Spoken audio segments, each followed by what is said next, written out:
Hello, everyone. Welcome into our post championship mock draft. This week, we're going to see what happens if the quarterbacks don't go at 1 and 2. It's a little experiment I want to run. You're also going to see another player that I dropped down just to see what happens. Last week, we pushed him up a little bit. This week, we're going to drop him down and see what happens. It may not be a popular thing to do, but hey, that's the point of mock drafts. Let's jump into it. At number one, this isn't my personal top overall player, but I have the Tennessee Titans going Abdul Carter. I could see it happening. Here's the thing: corners and receivers typically don't go at number one. A corner's never been picked higher than number three, and a receiver has gone at one, but it's been, over 30 years or just about 30 years since Keyshawn Johnson did it. So for me, I got Abdul Carter going number one. He's the top edge and or tackle, which are the other two positions that typically go at number one. At two, I have the Cleveland Browns going with Travis Hunter. He's just so versatile, and I really do believe the Browns are going to go the veteran route with quarterback. I could be wrong, but I don't know why I get a strong feeling that's what they're going to do. At three, the Giants are up, and listen, they have to go quarterback. They don't really have a choice at all. They're going to go Cam Ward here. He's, to me, the best quarterback in this class. I could be wrong, but I just really, really, really like Cam Ward over Shadir Sanders.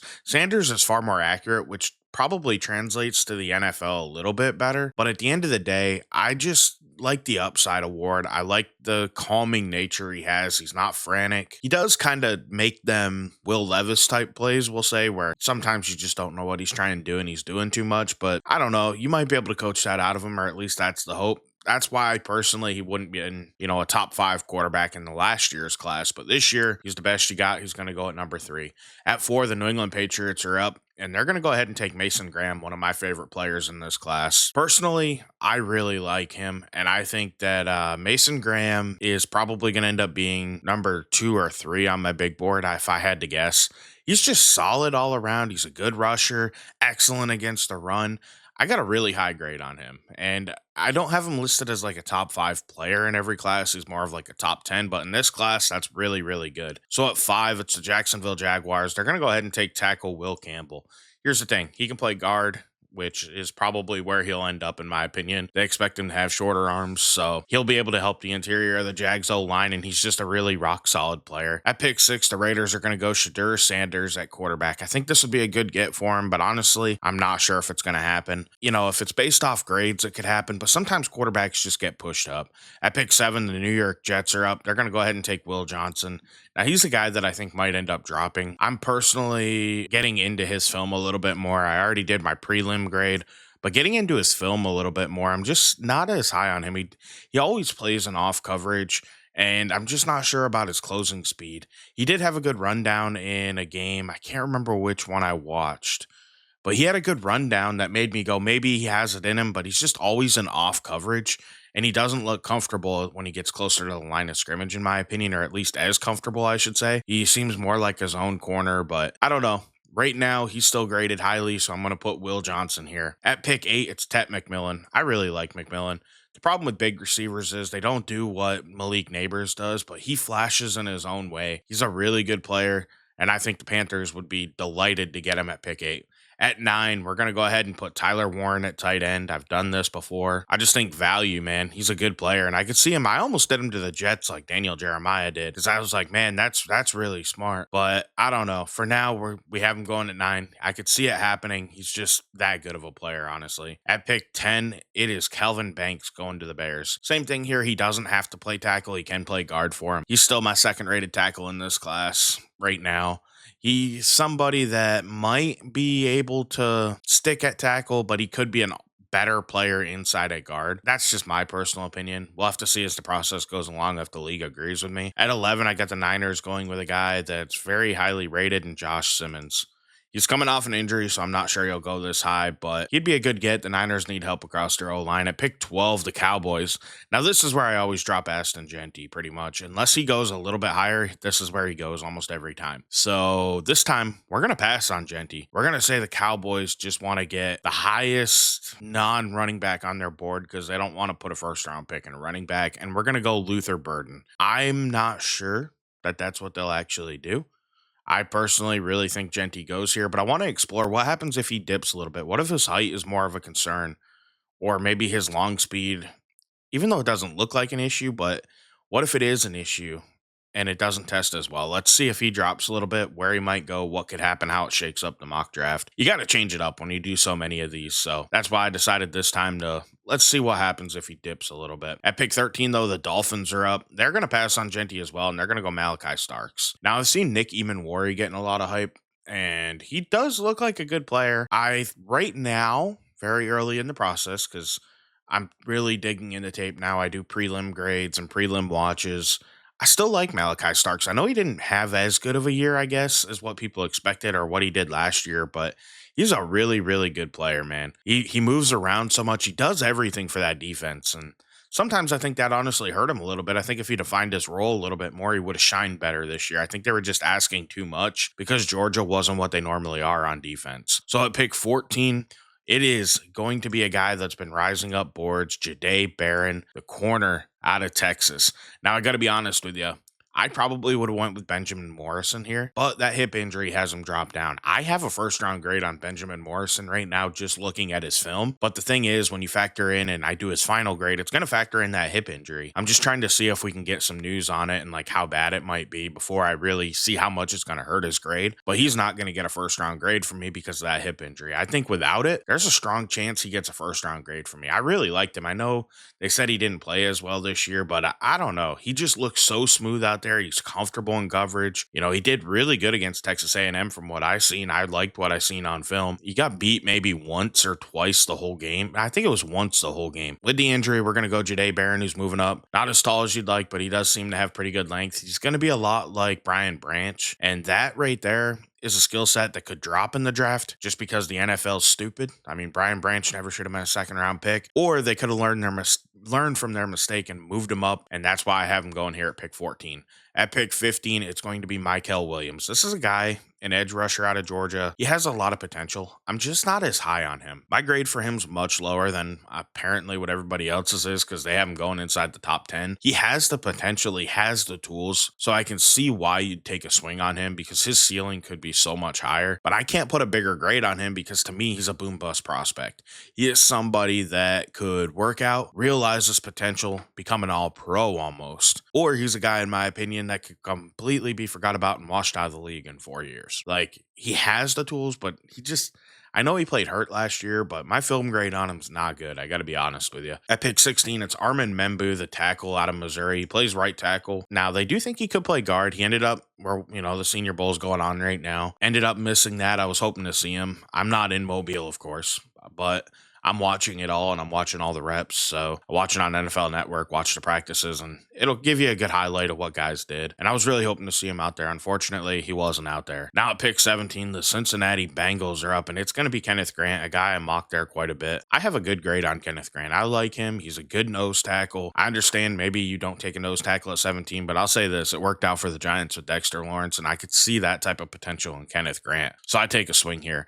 At pick 18, the Seattle Seahawks are up, and they're going to go ahead and take a guy I also think I might be lower on than a lot of other people. Not as low as Trevor Sikkema, but I'm lower. That's Jalen Walker. Everybody references his first Texas game. He had 3 sacks in that game. Here's the thing. 2 of them were just spies that he ran down the quarterback in.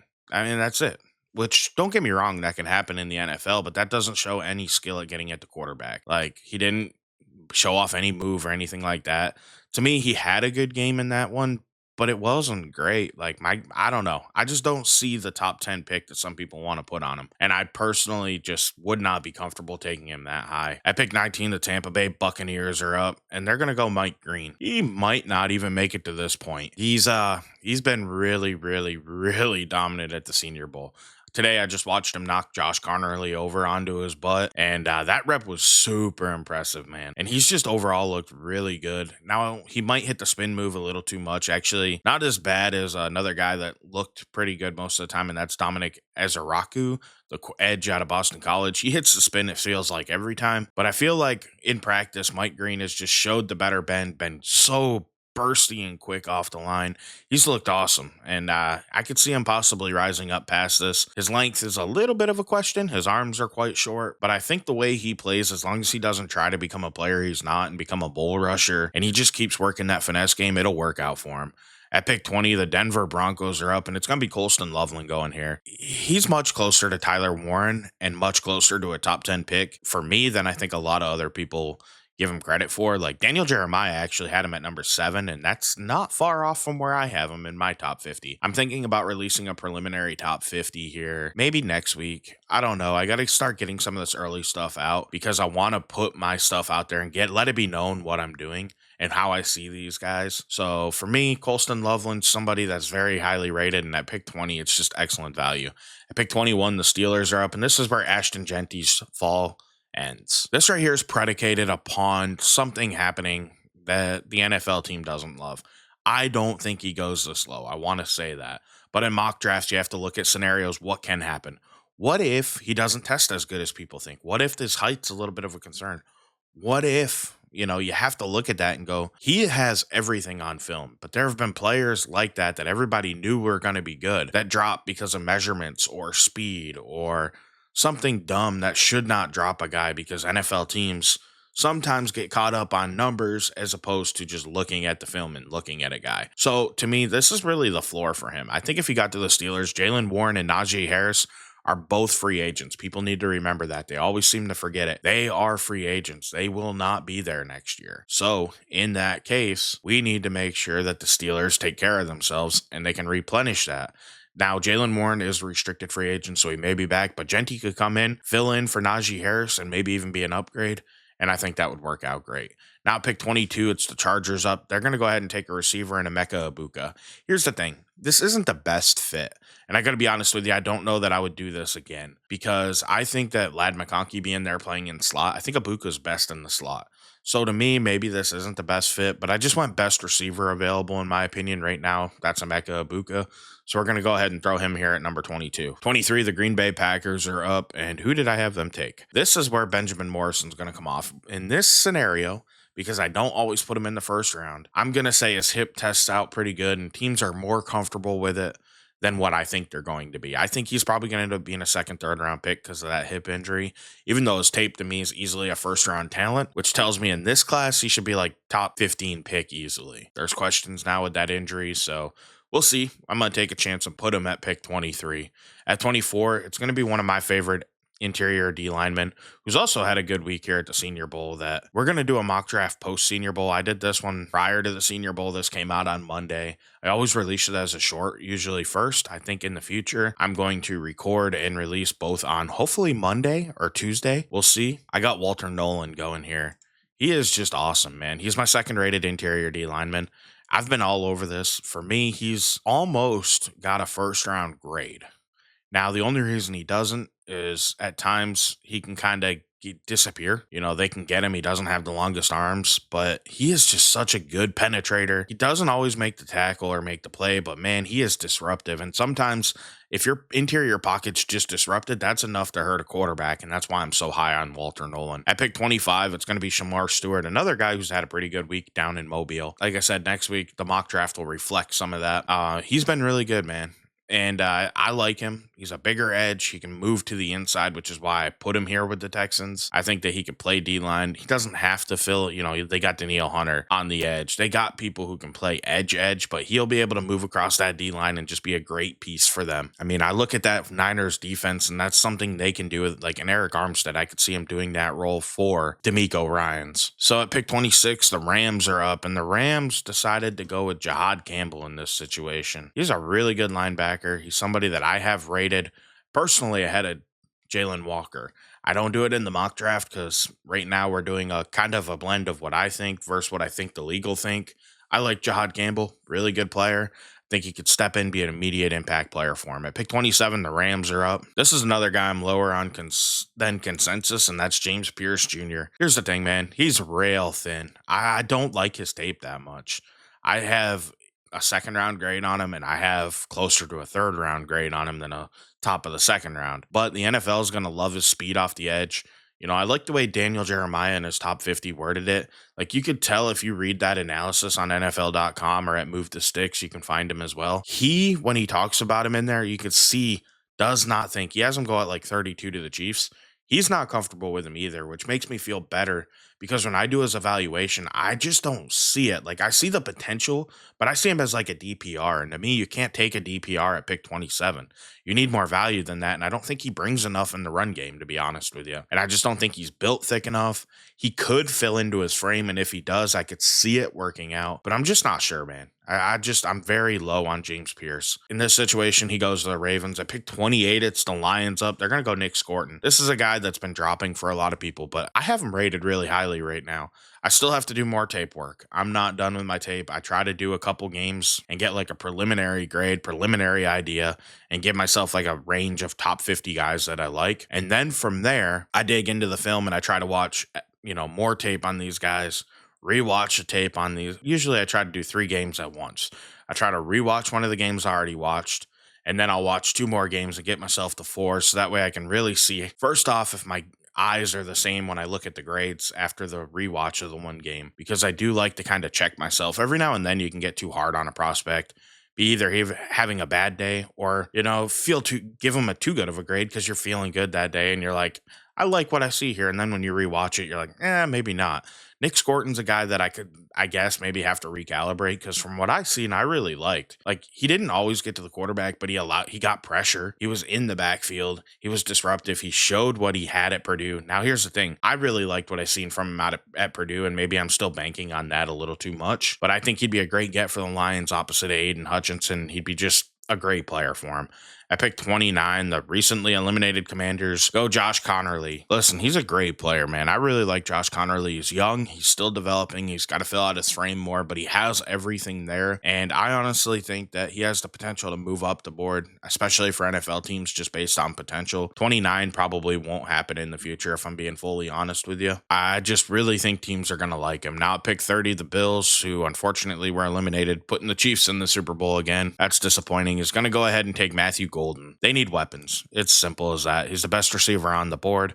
Matthew Golden, hopefully can help the Bills get over the top. I don't know, man. It's unfortunate. Josh Allen and that team, man. They put up points. They did what they were supposed to do, but again, they lost to Patrick Mahomes. It's just that run, man. Maybe someday they'll get him, but Matthew Golden could come in and hopefully help him get the playmakers out there to just make him a little more explosive. Now at pick 31, I'm sticking with a guy that appears to be much lower to the league. I don't know what it is about him that people don't love. I'm hoping that he pops sometime because I don't know, man. I have a high grade on Princely Umami and I think him going to Philly would be a great get, and I think he has the potential to be a really, really, really good player, and I'm afraid I'm going to have him ranked way higher than everybody else, and he's going to be one of them guys I go out on a limb for, and we'll see if it pays off or not, but I like Princely Umami. I think he has great bend, great get off, not the most consistent against a run, and he at times almost seems uninterested, but I think he can set an edge. I think he has the build, and if he gets that right, he could be one of the best edge rushers in this class. He's just a guy that I like, and I don't know what it is. I just like him. So on the interior D line is where we're going to go to the Kansas City Chiefs, and this is a guy that I think will move up on PFF. Everybody else loves him, and we're going to put Derek Harmon with the Kansas City Chiefs. Great player. I think he's actually going to probably rise as well. He had a fantastic year, man. He was awesome on film. I have a good grade on him, and I feel comfortable with what he's able to do. I think he's a guy that could possibly get inside of the top 20 if he tests really well. Like, he has that type of ability, and he has the tape to back it up. So I really like him. I want to know what you guys think of my mock draft down below. We did something different. Like I said, Carter and Hunter going early and letting the quarterbacks drop and dropping Ashton Genty, even though I know that's going to be pretty unpopular to a lot of people. It could happen. Do I think it's going to happen? No, but it could. So I want to know what you guys think down in the comments below. Drop a like on the video, hit that subscribe button. Either way, I want to thank you for watching. Have a great day, and I'll catch you in the next one. I'm out.